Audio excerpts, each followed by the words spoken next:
The day I lifted that smear of red lipstick from his collar, my world fractured in a way I never saw coming.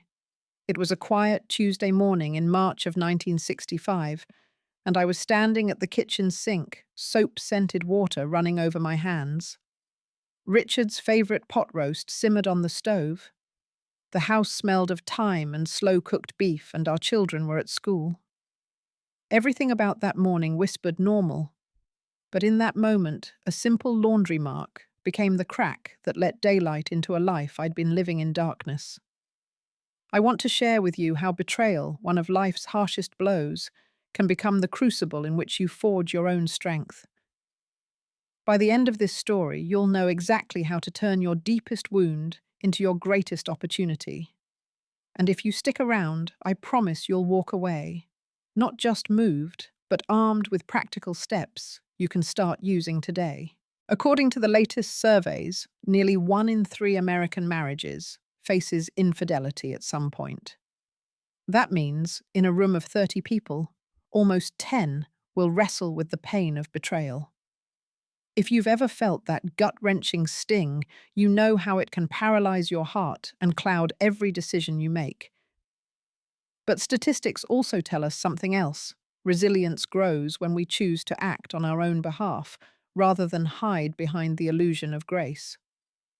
I've learned over the years that the worst mistake is to let good wife, good husband, good partner become a barrier to the truth you most need to face. So let's pause right here and acknowledge that if you're feeling uncertain, hurt, or even furious, you're not alone and your feelings are valid. Some of us have been raised to swallow our doubts, to trust without question, to smooth over the cracks.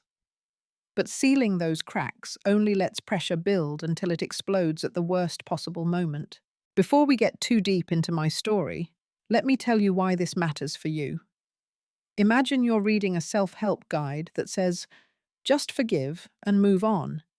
It sounds tidy in print, but forgiveness without transformation is like putting a band-aid on a broken bone. Instead, I'm going to show you a framework. Learn, network, leverage that will help you rebuild stronger no matter what's broken. Think of it as your personal blueprint when life hands you lemons that feel more like swords. When I first sat down to retell these events, I realized how easy it is to start with tiny details. What I wore the color of the curtains, the taste of coffee, and miss the turning points that actually changed me. We'll circle back to those vivid images, but right now I want to start with a brief hook sequence borrowed from my favorite TED Talks. I'll share a snapshot moment of crisis, then step back and unpack the backstory that led there. Snapshot moment. I'm standing in the doorway of my sister's apartment, the key trembling between my fingers. I've driven my own Buick through a drizzling rain to this unspoken rendezvous. In the window, I see Richard's silhouette, leaning into Betty's embrace, their laughter echoing against the brick walls. And I realize that the life I believed was mine, a comfortable suburban dream, was never really mine at all. Backstory promise. But before that evening, nothing about my life suggested I could or would see the truth so clearly, let alone act on it. I was the poster child of 1950s suburban America. A neat row of identical houses, a white picket fence, a husband climbing the corporate ladder, and 2 golden-haired children playing on the lawn. My mother's voice echoed in my head every Sunday. Be the perfect wife, Dorothy. That's a woman's highest calling. And for 12 years I believed her. That belief wasn't just a personal conviction. It was the cultural mandate of the time. As actress January Jones portrayed on Mad Men, women were trained to blend into the wallpaper to let their husbands shine and to smooth every wrinkle in the fabric of family life. But polished surfaces hide powerful currents underneath. And sometimes it takes that one unexpected moment, like finding a lipstick stain, to upend everything. The promise of transformation. Here's what matters most. Turning a moment of betrayal into a catalyst for self-empowerment is not about revenge. It's about reclaiming your agency, your voice, and your future. Whether you're rethinking a relationship, a career, or even a belief you've held for decades, the steps you take after the shock will define your path forward. Over the course of the next few minutes, I'll walk you through 3 essential questions every viewer should ask themselves when confronting life's toughest blows. What do I need to learn? Identify the gaps between where you are and where you want to be. Seek out the classes, the mentors, or the books that will equip you to write your own next chapter. Who can I network with? Allies often come from the most unexpected places. A retiree in a filing room, a friend from a support group, even a corporate partner who sees your potential. Build a circle that expands your reach and your confidence. How do I leverage my new strengths? Quiet transformations don't make headlines, but they change lives. Whether it's applying for a new position, restructuring assets, or simply setting firmer boundaries, your actions are the proof of your rebirth. Common mistakes to avoid. Mistake number 1: rushing to confession. Spilling your heart to everyone on day one can backfire. Instead, gather evidence, emotional, financial, professional, so your revelations carry weight and credibility. Mistake number 2: waiting for permission. I waited months before enrolling in a typing course.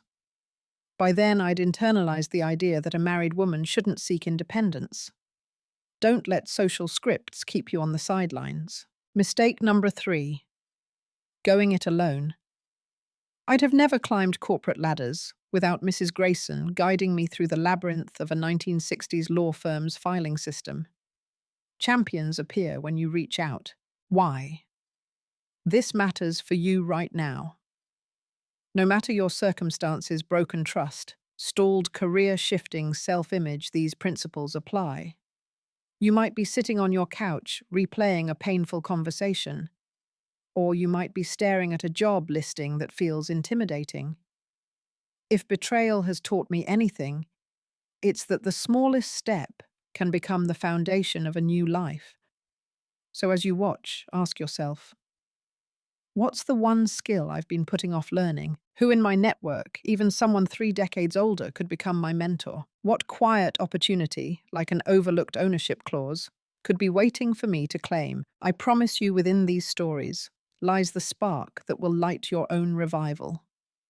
I grew up believing that the phrase American dream was written in the very air I breathed. On Sunday mornings, my mother would spritz her lavender perfume as she arranged fresh apple blossoms in a crystal vase. My father's suit, pressed from the night before, would tip his hat to me as he stepped out the door for the paper mill. My sisters and I would settle at the kitchen table, the sunlight slanting in through gingham curtains, and I'd watch the dust motes dance in the golden beams and think, this is the life. By 1952, when I married Richard at the tender age of 21, our life was already what others envied. A brick colonial with a manicured lawn, a set of silver flatware that gleamed at holiday dinners, country club membership cards tucked into our wallets. Our Christmas card photo showed us all in Captain Sterling pressed dress. Richard's confident smile, my prim posture, our 2 blonde children with their matching bows and suspenders. We were the picture of suburban success.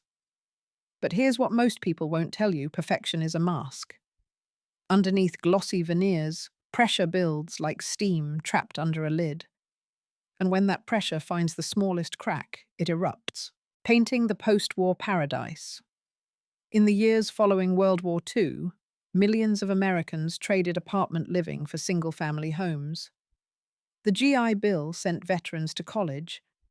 The rise of corporate jobs promised stability. Television shows like Father Knows Best and Leave It to Beaver reinforced a simple script. Husband works, wife waits, children play, and everything stays just so. The truth, though, was often messier. Beneath the white picket fences, couples wrestled with unspoken resentments.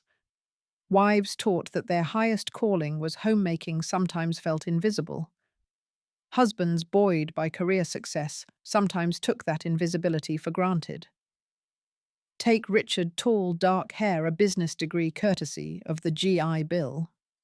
To the world, he was the poster child for corporate ascent. By 1957, he was the youngest department manager in Morris Manufacturing's history. He golfed with executives every Saturday. I ironed his shirts to a crisp that rivaled newspaper folds. I cooked his beloved pot roast every Thursday. I smiled at charity luncheons and collection drives. But somewhere between perfect pleats and pearl necklaces, something inside me whispered, "Is this really living?" Cracks in the facade. I admit I was slow to see the first fissure. In 1963, I found a matchbook from the Starlight Motel in his jacket. My heart thumped like church bells on Easter Sunday. I panicked. What if I was wrong? So I slipped it into my apron pocket and pretended nothing had happened. After all, good wives don't accuse first they trust. A few months later, I discovered faint red smudges on his collar. Lipstick. My breath caught, and for a moment the kitchen light felt too bright. His explanation was casual. A secretary's mugged me with her keys. I nodded because that's what you do when you've been taught to forgive. But forgiveness without truth is like building a house on sand. The deeper the trust, the harder the fall when that trust is broken. Internal doubts and external pressures. Behind closed doors, I wrestled with questions I barely dared name. Did I complain too little? Did I smile too much? Was I simply too ordinary? Meanwhile, the world outside my front door expected me to maintain the illusion. Neighbors waved as I pushed the stroller. The luncheon club wanted my vintage lace tablecloth. The garden club needed my prize-winning rose cuttings. So I wore my mask more tightly. I choreographed my life down to the last Tupperware container in the pantry. Yet each chore felt like a confession. I will do anything to keep this life intact. On Mad Men. The TV series that recaptured the era decades later, viewers saw women in pristine dresses pouring cocktails while their husbands hid secrets behind smoking ashtrays. Watching Mad Men years later felt like looking at my own life through a funhouse mirror, everything familiar yet distorted. The glossy world on screen gave me permission to admit maybe perfection wasn't the goal, maybe authenticity was, foreshadowing the shattering moment. I wish I could tell you that I had a grand epiphany, but I didn't. Instead, it came softly, one innocent invitation at a time. Betty, my younger sister, moved into an apartment downtown. She was bright, vivacious, the kind of person who lit up a room with her laughter. Richard would pick her up for Sunday dinners. He'd lean in, whisper jokes. I'd watch their easy camaraderie and force a smile, telling myself it was charity, as he claimed. We all tell ourselves stories to protect comfort. Yet the moments that truly change us are the ones we can't explain away. For me, that moment was the birthday lunch in March of 1965. I arrived at Morris Manufacturing expecting to whisk Richard off for steak. Instead, I learned he was under the weather working from home. My heart sank, but I smoothed my face into acceptance and drove home, imagining how I'd tease him about his fake flu. Then on a hunch, I drove past Betty's address. There was the Richards Buick in the visitor spot. I sat in the car for nearly an hour. They emerged hand in hand, laughing. It was more than a peck on the cheek. It was a secret language of embraces. I watched, rooted to the spot, as the world I believed in shattered one heartbeat at a time. Lessons. Hidden in the illusion. Looking back, I wish someone had told me that feeling safe can sometimes be the most dangerous trap of all. When things seem too perfect, you stop looking for warning signs. We all want to believe that our homes are fortresses, but even the sturdiest walls can hide cracks. Common pitfall. Dismissing small inconsistencies, a late meeting here, a cancelled dinner there. Each one whispers, "This isn't how it should be." Yet we hush our doubts. Stop. Notice the pattern before it becomes a crisis. Common pitfall: valuing image over integrity. I spent hours polishing furniture. Meanwhile, my marriage needed real work. Pause before your next big purchase or Instagram post. Ask if it's masking a deeper need for truth. Bringing it home for you. You might not live in a 1950s suburb. You might not iron shirts or host charity teas. But the core dynamic is universal. We build structures around our lives, careers, relationships, reputations. And when pressure builds unseen, those structures can collapse. Ask yourself, where in my life have I stopped questioning because everything looks fine? What small sign have I dismissed as unimportant? What story am I telling myself to keep the peace? Your own American dream might look different. Maybe it's a fast-paced city job, a non-traditional partnership, or a creative side hustle. But if you've ever caught a fleeting moment of doubt, felt that pit in your stomach, you've felt the stirrings of the changes of the crack, the power of honest reconstruction. Here's the promise. Once you acknowledge the cracks, you set the stage, not just for rebuilding, but for transforming. Real strength comes not from propping up illusions, but from excavating the truth and using it as your foundation. In the next segment, we'll explore how I turned my moment of crisis into an act of empowerment, how I learned new skills, built unexpected alliances, and leveraged hidden knowledge to reclaim my life. You'll see that transformation isn't a sudden explosion. It's a series of intentional steps that begin the moment you decide that perfect was never good enough. So take a breath. Set aside the mask you've worn too long. The life you're meant to live is waiting beyond those cracks. And it's stronger, braver, and more authentic than anything perfectionist dreams could offer. When I finally stepped off that revolving door of denial, I realized that every step forward would have to be intentional.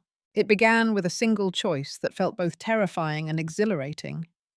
I would stop waiting to be rescued and start rescuing myself. Enrolling in my first class.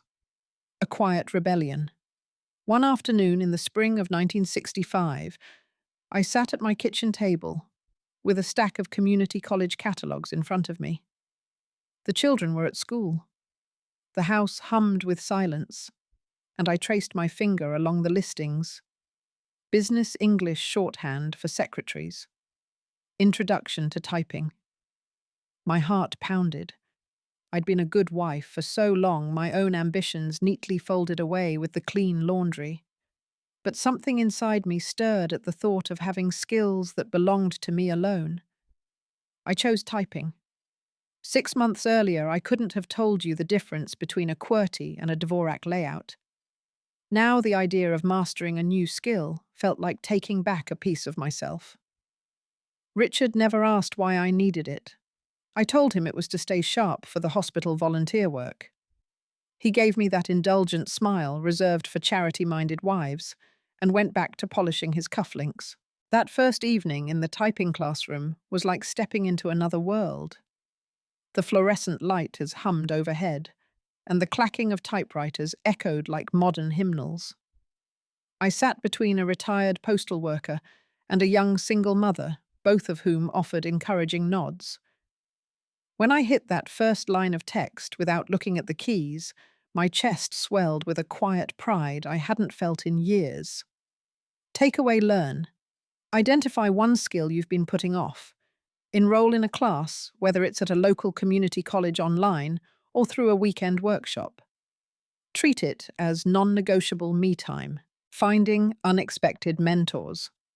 A few weeks into my typing course, I noticed a grey-haired woman who lingered after class. She introduced herself as Mrs. Grayson. She'd been a filing supervisor at a law firm before retirement and offered to show me how shorthand and stenography actually made her life easier on the job. I hesitated. Wouldn't she think I was odd for asking so many questions? Instead, she smiled and said, Honey, the best secretaries weren't the ones who took dictation. They were the ones who anticipated needs. Before long, I was spending lunchtime in her cramped apartment across campus, poring over old legal pads and learning the rhythm of code language. She became my champion, urging me to apply for a part-time position at her former firm, Hastings Miller and Cohen. I laughed it off. What business did a suburban housewife have in a downtown law office? But she persisted, promising that you'll find a place and one day you'll surprise yourself. When Mrs. Grayson's encouragement met my typing certificate, I filled out the application. By summer, I was seated behind a mahogany desk on the 5th floor of a building I'd only ever driven past. I wore my best blue suit and a silk scarf knotted just so, trying not to tremble as I handed over my resume. The managing partner, Mr. Cohen, scanned it and raised a skeptical eyebrow at Dorothy Thompson, mother volunteer aspiring paralegal. He offered me a job in the filing department just 3 days a week at minimum wage, but I accepted without hesitation. It wasn't glamour, it was liberation. Takeaway network. Reach out to someone with experience in your area of interest. Don't wait for an invitation offer to meet for coffee. Ask for advice and be ready to listen. Allies often reside in the most unexpected places. Building your support circle. As I settled into Hastings Miller and Cohen, I met colleagues whose life experiences diverged wildly from my own. There was George, a World War II veteran, who spoke in soft tones about army regulations and chain of command. There was Ms. Lopez, a recent immigrant, whose English was peppered with unexpected idioms. I hammer these files like I hammer tortillas, she'd laugh. And there was young Tim, fresh out of college, whose curiosity about life before fax machines kept office coffee breaks lively. We shared more than idle chatter. When I struggled with a complex folder numbering system, George sketched diagrams in my notebook. When I fretted about my children's well-being during my absences, Ms. Lopez reassured me. They're living, they're loved. Mother's growth is their gift. And Tim taught me shorthand abbreviations that saved me an hour each afternoon. None of these people had any reason to invest in me, except that I showed up, asked questions, and proved my willingness to learn. Common pitfall. Going it alone. Identify 3 people inside or outside your current circle who can offer different forms of support. Technical know-how, emotional encouragement, or strategic advice. Applying my new skills at home and work. Back at home, I began to see the difference those typing drills made. Richard's expense reports, once pages of scrawled numbers, now emerged as neat, typewritten documents I'd corrected overnight. My confidence grew each time he peeked into my home office, asked a question about formatting, and actually listened. It was the first time since our wedding that I felt respected for more than my ability to keep the linens crisp. At the law firm, my efficiency didn't go unnoticed. Litigation files, when organized correctly, could save partners hours of hunting. I discovered case precedents I knew would interest Mr. Miller, and I'd leave a note on his desk. Thought you'd appreciate this, sir. His eyebrows would lift and he'd say, "Excellent, find Dorothy." I'd nod with a smile too small to contain the thrill. All the while I was quietly building credibility. Real-world analog. Today, many professionals pivot careers by building side skills, coding boot camps, digital marketing certificates, project management training. Each small credential can unlock doors that once seemed sealed. Embracing small wins. Transformation rarely comes in the form of a single thunderbolt. Instead, it's a series of small victories, mastering a new software program, making your first cold call, delivering a presentation without shaking hands. I celebrated each moment, the first document I filed without error, the first shout-out from a partner in the weekly newsletter, the first congratulatory handshake from Mrs. Grayson, her eyes misting as she whispered, "That's my girl." I kept a journal of these wins. On one page, I noted June 10, 1965, typed 5-page memo in under 30 minutes. On another July 22nd, Mr. Miller complimented my organization on corporate filings. Recording progress fueled my momentum and reminded me that progress, however slow, was real. Takeaway: keep a victory log. Jot down any achievement, no matter how small, to sustain momentum and build confidence. Charting the path forward. By late summer of 1965, I had transformed from a silent victim of circumstance into an active agent, carving out a new identity. I was no longer just Dorothy the homemaker. I was Dorothy the paralegal in training, Dorothy the problem solver, Dorothy the colleague. Each typing lesson, each networking coffee, and each file I organized had laid the groundwork for something far greater than revenge. It was the construction of a life founded on my own terms. But this was only the beginning. With new skills and allies at my side, I could see the outlines of a plan that would use everything I'd learned to reclaim not just respect, but real power. The next chapter would involve unearthing hidden assets, aligning with the right legal voices, and timing my moves with surgical precision. In the next segment, we'll dive into the strategic empowerment phase. How I identified Richard's covert holdings, teamed up with Mr. Miller to craft a legal strategy, and prepared for the moment that would forever shift the balance of power. You'll learn concrete steps for how to leverage your newfound agency, whether you're negotiating assets, a promotion, or simply a healthier relationship with yourself. So take a moment to honor your own courage in taking that first step, enrolling in a class, reaching out to a mentor, or just deciding that you are worth the investment.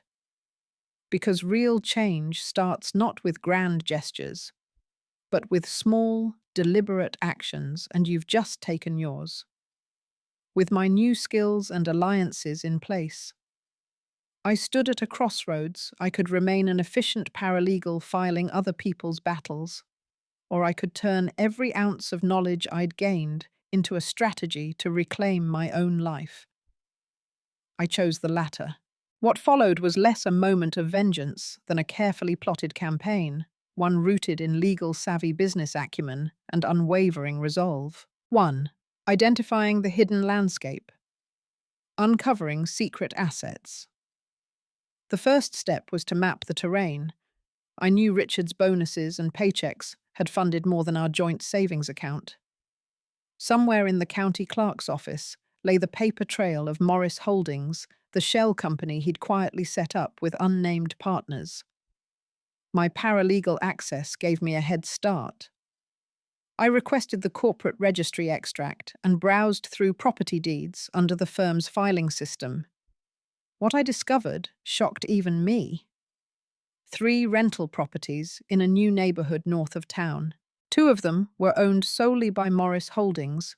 My name was nowhere to be found. The incorporation paperwork filed years earlier listed me as a 40% owner likely to smooth over tax filings, yet I'd never been notified. This duality, publicly invisible, yet legally entrenched, was both betrayal and opportunity. Had Richard cared about fairness? He might have told me his wife held a substantial stake. Instead, he assumed I'd never know. But I did know, and that knowledge became my greatest leverage. Real-world parallel. In 2009, Harley-Davidson shareholders mounted a proxy fight to reclaim control from management. They painstakingly gathered share ownership data, built alliances among investors, and timed their moves just before board elections. Like those activists, I needed 3 critical elements: concrete data, supportive allies, and perfect timing. 2. Building alliances, choosing the right partners. No strategic campaign succeeds in isolation. I needed legal counsel who believed in my cause, and I needed discretion. Mr. Miller, who'd watched my growth over the previous year, was an ideal confidant. One afternoon, I arrived at his office, clutching copies of incorporation documents and a terse memo. Subject: Morris Holdings. ownership irregularities attachments, incorporation certificate 1962, property deeds 1963 to 1965, share allocation schedule. He leafed through them, then leaned back. Dorothy, he murmured, this is significant. Your husband never mentioned a thing. His eyes, normally so measured, held a flicker of admiration. We can challenge transfers, invoke fiduciary duties, and even compel full disclosure from Morris Manufacturing's board. But we must move carefully. One wrong step, and we tip our hand. We agreed on ground rules. Strict confidentiality, only Mr. Miller and I would see the documents until the final phase, documentation file. A secure folder, both digital and hard copy, cataloguing every deed, every signature, every timestamp. Communication protocol messages, coded in shorthand notes, delivered during our evening classes. So Richard never suspected my visits to the firm were about him. By aligning with a seasoned partner and instituting clear protocols, I created a fortress around the truth I'd uncovered. 3. Timing the moves. Choosing your moment. If you ask any negotiator or activist, they'll tell you timing can be as crucial as the facts themselves. Reveal too early and your adversary retreats into damage control. Reveal too late and you lose the moral high ground. For me, the perfect moment was already set on my calendar, Richard's 38th birthday party. By March 1967, I'd methodically prepared legal transfers drafted. Mr. Miller had pre-signed drafts transferring control of Morris Holdings to me, ready to notarize. Evidentiary portfolio. A leather-bound binder, color-tabbed, containing deeds, share certificates, and even photographs from the Starlight Motel. Guest list. 30 key attendees. Morris Manufacturing executives, family friends, and crucially, my sister Betty, whose own presence would underscore the personal stakes. In corporate America, such timing echoes a hostile takeover bid made just before earnings season, when investor attention is highest and board members are already assembled. My birthday party was that window of maximum impact, all the right people in one room expecting a standard celebration. 4. Common pitfall. Leaking evidence. Prematurely, I learned the hard way that information is a double-edged sword. Early on, I almost slipped a hint to Chester Williams, the vice president, eyeing Richard's promotion. Tempting as it was to have an internal ally, Mr. Miller cautioned me. Once it's out, you can't put it back. Let's hold until the finale. Too many people, whether in divorce negotiations or boardroom battles, broadcast their cards too soon. They believe transparency equals leverage, but often it just alerts the other side to bury or falsify records. By keeping my findings under wraps, I maintained strategic surprise. Takeaway. Maintain a central war room file. Keep all documents organized, dated, and accessible only to your core team. Hold until go time, resist. Casual mentions even to sympathetic ears. The power lies in the reveal. 5. Executing the reveal. A controlled unveiling. On the evening of March 15th, 1967, our home gleamed under fresh floral arrangements and crystal chandeliers. As guests mingled, I slipped upstairs to fetch the evidentiary portfolio. My hands were steady. My heart, though pumping, was calm. At precisely 9:30 p.m., I tapped my spoon against the crystal glass. "Thank you all for coming," I began, voice measured. I promised Richard a memorable birthday. But tonight, the real gift is the full story of our partnership. A hush fell. I placed the portfolio before him. As he unwrapped the leather cover and saw the Morris Holdings letterhead, I walked through the transfers, each page underscored by color-coded margins. Then I held up the motel photos and shared just enough of their story to leave no doubt. The room tilted on its axis as colleagues realized Richard's upward trajectory had been fueled by hidden assets, and by my inadvertent inheritance of a share. Minutes later, Mr. Miller stepped forward to affirm the legality of every transfer, notarized, filed, and irrevocable. Chester Williams exchanged glances with board members. Betty's face turned ashen. In one controlled moment, 12 years of deception unraveled, and I stood unmasked, powerful in ways I'd only begun to comprehend. 6. Creating your playbook. A blueprint for empowerment. Your personal playbook needn't involve property law or corporate holdings. Whether you're negotiating child custody, a severance package, or even buying a first home, the same principles apply. Inventory list, all assets, financial, emotional, reputational, that are in play. Documentation. Gather statements, contracts, emails, timestamp and archive them. Alliances, identify the mentors, advisors, or legal professionals whose expertise you trust. Timing calendar. Critical dates, board meetings, birthdays, filing deadlines, and plan your moves accordingly. Execution plan.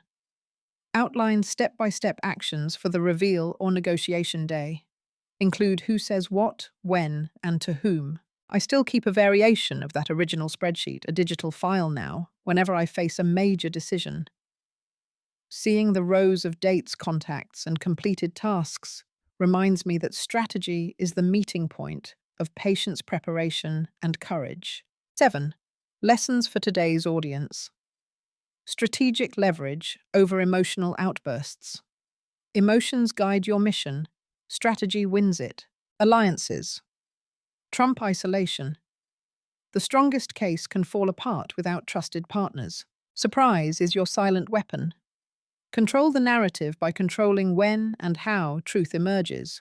In modern terms, think of it as building a career pivot or a startup launch. You don't announce your product on day one. You research the market, secure mentors or investors, develop your minimum viable product, and then unveil it when the moment is ripe. The same blueprint applies whether you're in a courtroom, a boardroom, or your own living room. With the transfers complete and the room still spinning, I realized that power wasn't about punishing Richard as much as it was about reclaiming my own agency. I sat down across from him, portfolio between us, and laid out the new terms of our partnership. It was businesslike, firm and fair, and it was entirely of my making. In the final segment, we'll explore the aftermath, the negotiations, the divorce, the societal challenges of a divorced working mother in the late 60s, and how I turned every obstacle into another step toward independence. You'll see how small, deliberate strategies continued to guide me as I rebuilt my life on my own terms. For now, let the blueprint of your own playbook simmer. Know that wherever you are, you have the power to chart your course with clarity, courage, and control. When the dust settled on that stormy March evening of 1967, our living room looked less like a celebration and more like the opening scene of a new chapter. The leather-bound portfolio lay between us, like a bridge, an irrevocable statement of intent. Richard, once so confident in his control, sat silent, the weight of his own deeds pressing down. For our children, the sudden hush was confusing whispered words behind closed doors, Mum's steady gaze across the table, Dad's hesitant steps toward the guest room that had become his makeshift office. In the days that followed, I learned that true empowerment isn't a single crescendo, but a sustained journey through negotiation, reinvention, and reconnection. The negotiation, from marriage to business, like partnership. Richard and I met daily at the dining table, my makeshift command center, to work out the new terms of our lives. Gone were the romantic flourishes of courtship. In their place was a pragmatic series of agreements, each penned in clipped, business-like language that felt foreign at first. Child support schedules, custody calendars, oversight clauses for the assets I now controlled all required signatures. Richard read each page as though discovering a contract for the first time. "This isn't what I expected," he murmured. "But it's fair." and it was for both of us perhaps the most honest arrangement either of us had ever signed. Most divorces of that era were a spectacle, a public unraveling that left women destitute and men shielded by social taboos. But with careful planning and the steady hand of Mr. Miller guiding us, I negotiated a settlement that preserved my home, secured primary custody, and transformed those rental properties into a source of stable income. It wasn't revenge, it was justice calibrated to protect our children and honor my own labor. Co-parenting and children's perspectives. My daughter Linda, 12 at the time, asked one evening as we washed dishes side by side, "Mum, does this mean Aunt Betty can never come back?" Her young voice quivered, the weight of family fracture heavy on her small shoulders. I paused the suds between my palms and said, "Some people choose new paths, sweetheart.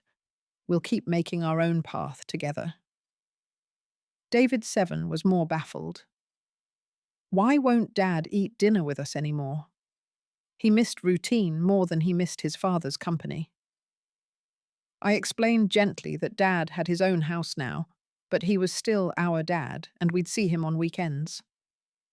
Over time, the children adapted to 2 homes, mine painted in burgundy and modern lines, his a sparse apartment in Philadelphia. But we kept holidays, sacred weaving traditions that grounded them in stability rather than spectacle. Through sleepless nights and hastily scribbled custody notes, I realized that co-parenting demanded the same strategic clarity I'd used against Richard's hidden holdings. Shared calendars, agreed upon pickup times, and an open channel for emergencies became the threads that held our family tapestry together. The children learned resilience by example. They saw me negotiate compromise and still smile with intention. Navigating social stigma and building community divorce in the late 1960s carried a social scarlet letter. Invitations stopped arriving. Whispers echoed down country club hallways, and some school friends were forbidden from visiting our broken home. For a while, I felt the sting of exclusion, my name on hastily torn-out pages of debutante lists and charity committees I no longer belonged to. But it was in that vacuum that new communities emerged. Carol Bennett, my neighbor and recent widow, knocked on my door one rainy afternoon, bearing a casserole and a fiercely protective smile. "Don't let them define you," she said, her voice firm. She shared her own story of taking over her late husband's insurance business and the sideways glances she'd endured as a woman who dared play in a man's world. Through Carol, I met other women who'd lost husbands' livelihoods or social standing and who had turned those losses into unexpected strengths. We formed an informal network potluck dinners where we traded business advice, babysitting swaps, so we could attend night classes or client meetings and weekend retreats to the lakeside cottage some member had inherited.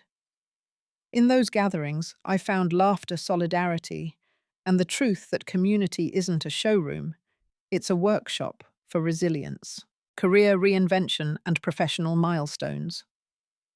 By July 1967, I'd secured a full-time paralegal position at Hastings Miller & Cohen.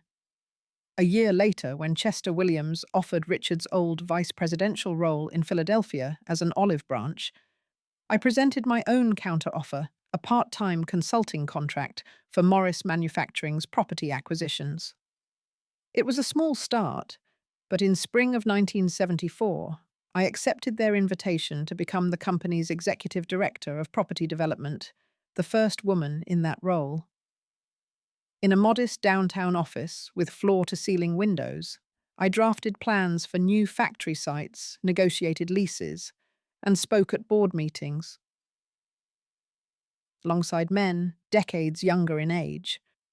Each project was a canvas to apply the blueprint I'd honed meticulous research, strategic alliances, and timed negotiations. From behind that mahogany desk, I mentored other women young hires who'd been told corporate real estate was no place for them. I saw in their eyes the same spark that had ignited in me when I first mastered the typewriter. Broader takeaways, resilience as a habit. Reflecting now, decades later, I see that resilience isn't an act, it's a habit. It's the daily choice to show up to learn and to lean into discomfort. Whether you're facing a fractured relationship, a stalled career, or a personal setback, these universal steps can guide you. Inventory your assets list. Not just your bank accounts, but your skills, your network, and your emotional strengths. Document relentlessly, keep correspondence records and reflections in a secure folder, digital or paper. Cultivate trusted allies. Seek mentors, coaches, or peers who can speak truth, offer expertise, and stand with you. Time your moves.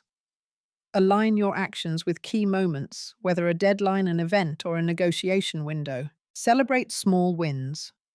Record achievements in a victory log, from finishing that course to negotiating a new role. These steps apply whether you're petitioning for a promotion, negotiating a severance, or simply asking for more from life. Each small victory compounds, building the momentum that carries you through the toughest seasons. Modern community and support resources. For those watching today, here are a few modern groups that embody the spirit of our lakeside retreats and living room councils. Elevate Network, a global community of women professionals offering mentorship and skill workshops. The Divorced Mums Club, virtual meetups and local chapters where parents share co-parenting strategies and emotional support. Legal aid societies. Many counties offer free or low-cost legal clinics to help you understand your rights around divorce, custody, and assets. Skillshare and Coursera online platforms, where you can learn everything from shorthand to coding, scheduling your first class before the next sun sets. Remember, a support network isn't static, curated, like you would an investment portfolio. Diversify. Some members offer emotional empathy, others practical know-how, and others strategic vision. Empowering your own story. Your catalyst moment might not involve a leather portfolio or a birthday party reveal. It could be an overdue performance review, a hushed rumor at the office, or a simple gut feeling that something's off. When that whisper arrives, don't silence it. Lean in, gather your information, and ask, what do I need to learn? Who can I connect with? And how do I time my next step? If you're ready to begin, I've created a free worksheet, 5 steps to reclaim your power, with prompts to map your assets. Track your small wins and plan your strategic timeline. You can download it via the link in the description, and I'll walk you through it in the next short video. Call to action. Share your catalyst moment. I'd love to hear from you. What was the moment that made you realize you needed to reclaim your own agency? Was it an email that landed in your inbox? A conversation that left you unsettled? Or a long-held dream you suddenly dared to speak aloud? Drop your story in the comments below. Let's create a tapestry of collective courage that others can draw strength from. As I sit here today at 82, the faces of those young typing classmates, Mrs. Grayson's knowing smile and the firm handshake of Mr. Miller, are as vivid as if they happened yesterday. The journey from perfect suburban wife to independent executive was never linear. It wound through betrayal, negotiation, community, and self-discovery. But every step taught me that when you refuse to be defined by what was done to you, you become the architect of a life no one can shake. Thank you for listening to my story. Remember, the power to change your life resides not in grand gestures, but in the daily habit of intentional action. Until next time, keep learning, keep connecting, and keep leveraging your resilience. Your greatest chapter is waiting to be written, and it starts with the first deliberate step you take today.